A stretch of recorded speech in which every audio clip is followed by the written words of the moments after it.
Bangladesh and Afghanistan on show. That's where they are. Then Bangladesh, their loss versus Sri Lanka would have dented their net run rate for sure. But they have a lot of issues with the bat and the ball, Bangladesh. Yeah, again, slightly underperforming. You look at the potential in that side, and that is something which we've been saying for a long time. There is enough and more talent, but it's what you do with it at the end of the day. And their game against Sri Lanka, again, they underperformed. And tomorrow will be key because, again, you're up against some quality spin bowlers on a track which will be conducive to their style of bowling.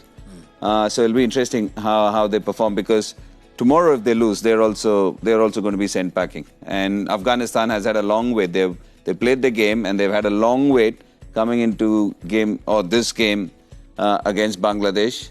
So yeah, definitely we are hoping. We've been saying constantly every time Bangladesh played Sri Lanka and now Bangladesh plays Afghanistan and then India played Pakistan, that we're going to have a good game. But actually today is the day when we've actually had a good game or a close game. Karthik, in your opinion, 2 or 3 players that you think could do what the likes of Shakib Al Hasan have done in this team? Do you see any of those players? Look, obviously the captain is one name which comes to mind because he's still young and he's leading a side and he can set the bar pretty high. I see a lot of potential in Rashad Hussain because, again, what I saw the first time around, obviously there are a few things to tinker because he's gone back and we spoke about that the other day about how his arm action and arm position has changed. I'm a huge fan of Tanzim, the Seema. I think I'm a huge fan, just the way he bowls. There's something about him which is world class. I think he's got the zip, he's got enough mongrel. If I can use that word for a fast bowler, he's got enough mongrel, that feistiness which you want to see from an international cricketer.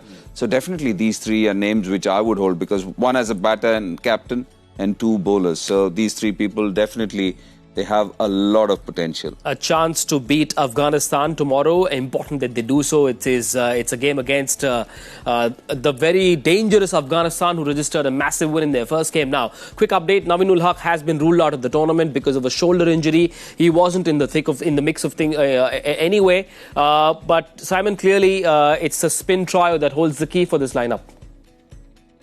Yeah, it is. I mean, Faruqi's always going to do what he does at the top with the ball, look to swing it, look to pick up wickets. But, there's Rashid, Ghazanfar, Noor and Nabi as well. And then they go in with the all-rounders, which they've got plenty of as well. Gulbuddin, Karim Janat and Omar Zai. So they've got so many bowling options. When you look through that lineup, only the top 3, Gurbaz, Zadran and Sadiqullah Atal. Don't really get used with the ball. So, they bat with all of the all-rounders. And you think about Rashid, Nabi, Gulbuddin, Karim Janat and Omar Zai. I mean, I consider them all-rounders, to be honest. So they've got so much all-round power and plenty of bowling options in that group. But it'll be the spinners again. And if they don't work out, they can go to Gulbuddin, they can go to Karim Janat, they can go to Omar Zai to back up Faruqi. So they've got a lot of bases covered, and they're a side that,